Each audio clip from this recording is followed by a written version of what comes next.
पटना के Shambhu girls hostel में जो नीट छात्रा थी, ये बहुत ही दर्दनाक है, बहुत ही संवेदनशील है। जो पुलिसिया कार्रवाई इसमें रही, उस पर नहीं लगता है कि आपकी सरकार पूरी तरह फेल्योर साबित हुई है इसमें? बता दूं कि सरकार पूरी तरह से गंभीर है।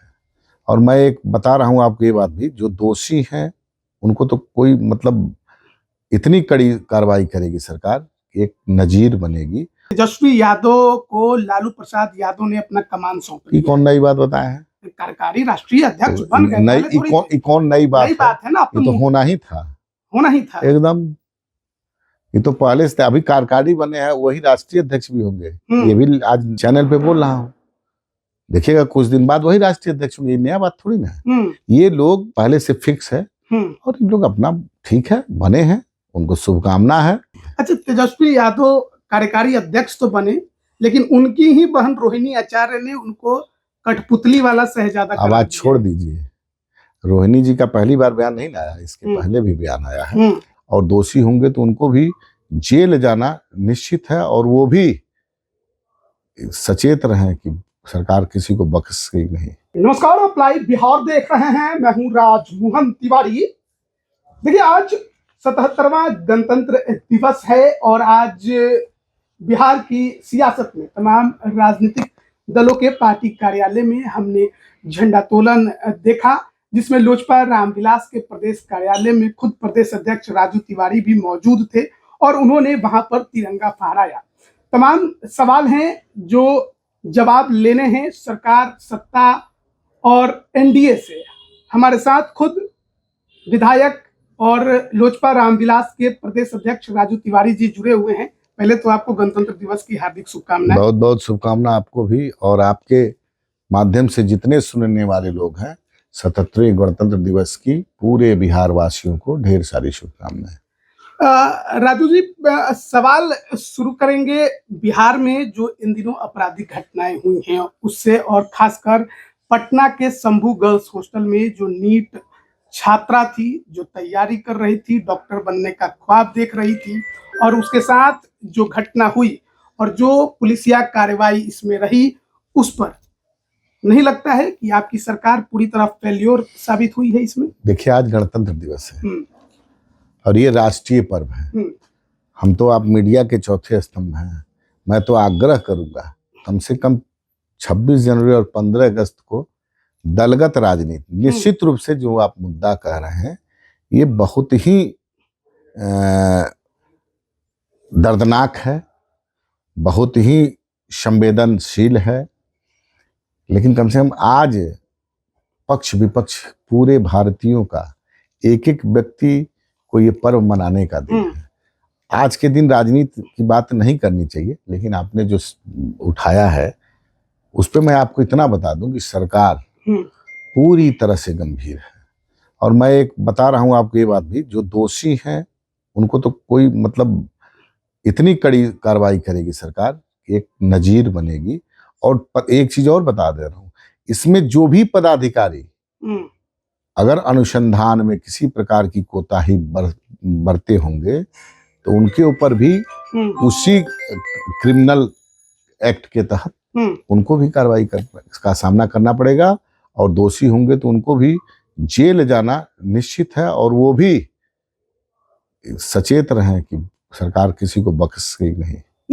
मतलब कि जब सत्ता से बाहर एनडीए से अलग चिराग पासवान की पार्टी रही, तब लॉ एंड ऑर्डर पर सवाल उठते रहे, नीतीश कुमार पर सवाल उठते रहे, लेकिन अब सरकार में आ चुके हैं, आपके दो मंत्री सरकार में शामिल हैं, और इस दौरान जब घटना इस तरीके की हुई, पहले लीपापोती की पूरी कोशिश की गई, और अब भी परिजनों का ये आरोप लगातार देखने को, सुनने को मिल रहा है कि एसआईटी भी जो जांच कर रही है, वो पूरा का पूरा उनका ध्यान जो है वो तो केंद्रित है जहानाबाद में।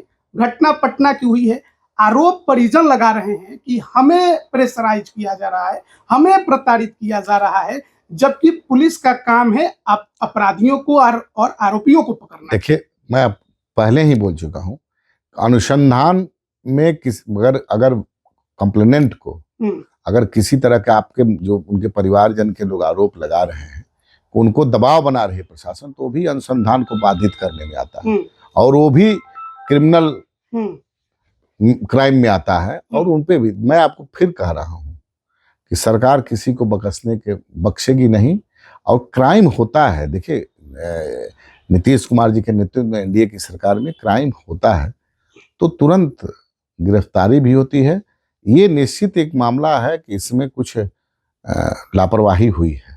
आप मानते हैं कि लापरवाही हुई है। और एक चीज जान लीजिए, हमारे गृह मंत्री, हमारे मुख्यमंत्री, हमारे पदाधिकारी पुलिस के बड़े एकदम मतलब पैनी नजर से इसको देख रहे हैं, और सबके सब दोषी जो होंगे उनको कठोर कठोर कार्रवाई होगी। इसके लिए निश्चिंत रहिए। ये भी देखा जाता था कि चिराग पासवान हो, बिहार में कहीं कोई बड़ी घटना हो और चिराग पासवान ना पहुंचे। क्या लोजपा रामविलास से कोई भी का जो नेता है, बड़े नेता, क्या पीड़ित परिवार नहीं गए हैं? एकदम गए हैं। आप देख लीजिए, हमारा प्रतिनिधि मंडल उस परिवार के से जाकर मिला है, और वहां पर जो भी परिवारजन से बात हुई है, हमारे नेता आदरणीय चिराग पासवान जी को सब बातों से अवगत कराया गया है। और हमारे नेता आएंगे। देखिए, हमारे नेता इस सब मामले में एक चीज बता दें, गठबंधन में रहने के बावजूद भी अगर गलती को गलती कहने में कतई गुरेज नहीं रखते हैं। ये चिराग पासवान जी की खासियत है। तो आप निश्चिंत रहिए। मैं इतना बोल रहा हूँ कि हमारे नेता आदरणीय चिराग पासवान जी, अच्छा ये सरकार गंभीरता से दोषियों को बख्शने के मूड में नहीं।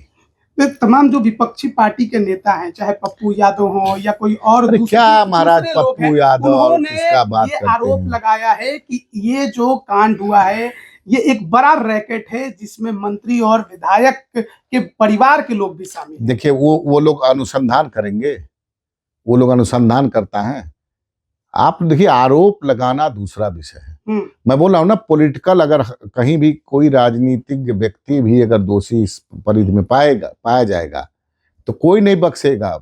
ये पता कैसे चलेगा? क्योंकि ये जो काम अब तक शुरुआत से जो पुलिसिया कार्रवाई हुई है तो पूरा लीपापोती की। पहले आत्महत्या की बात कही गई, और जब पोस्टमार्टम रिपोर्ट आ गई और अब एफएसएल की रिपोर्ट आई है, तब जाकर अरे भाई, तो अच्छा, एफएसएल की रिपोर्ट कौन किया? हमारे प्रशासन के लोग ही किए हैं। पोस्टमार्टम रिपोर्ट कहाँ से आया? फिर पुनः वो जो सबूत इकट्ठा हुए हैं तो कौन किया है? ये विपक्ष किया है। एम्स के डॉक्टर कह रहे कि हमारे पास दस्तावेज पूरी एसआईटी की टीम नहीं दे रही है। अरे भाई, तो आप नहीं दे रही है तो उस पे हमारे पदाधिकारी बैठे हुए हैं ना, काहे चिंता करते हैं आप लोग?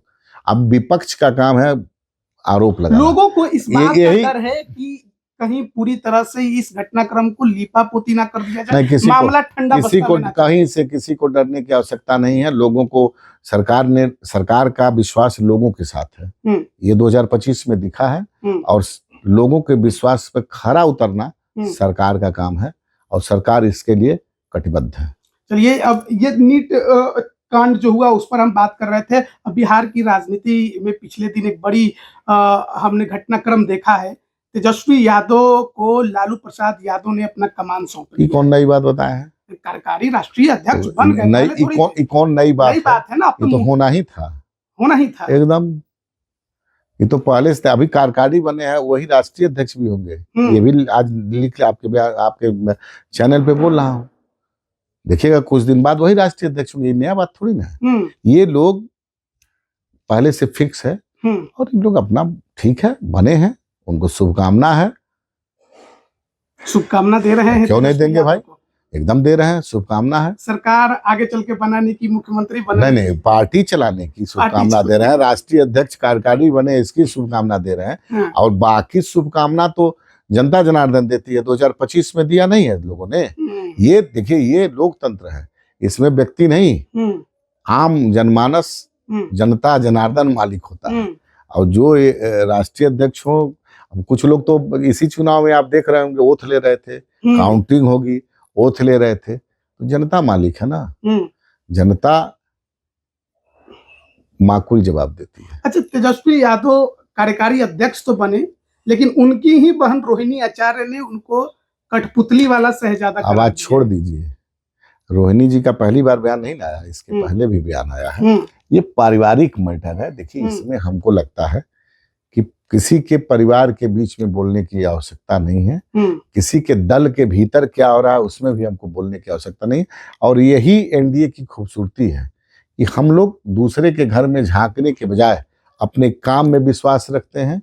और जनता का जो विश्वास मिला है, इतना बड़ा जो जन समर्थन मिला है 202 सीट का, उसमें कैसे विश्वास पर खरा उतरे, इसमें हम लोग काम करने वाले। विश्वास तो अगल बगल झांकने वाले ये जो लोग होते हैं ना, वो सीमित हो जाएंगे। विश्वास तो आप राजू तिवारी जी को ये भी था कि अब सरकार बनेगी तो मंत्री भी बनेंगे। हम कहाँ कहे थे किसी चैनल, बताइए, हम बोले थे मंत्री। विश्वास नहीं था आपको? नहीं, अपने पे भरोसा नहीं था? आप फिर वही बात देखिए, ये सब विश्वास और भरोसे की बात नहीं होती है, ये सब काम होता है नेतृत्व का। नेतृत्व क्या आपका तय करेगा, किस के लिए तय करेगा, उस पर आपको काम करना होता है। हम लोग काम करने वाले लोग हैं।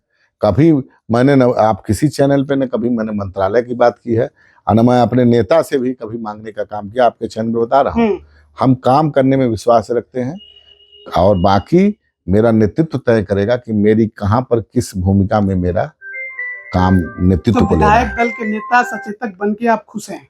देखिए, हम ये भी नहीं बनते तब भी खुश हैं। एक कार्यकर्ता, पार्टी के बड़े पद के साथ साथ एक कार्यकर्ता होना ही बड़ा गर्व की बात है।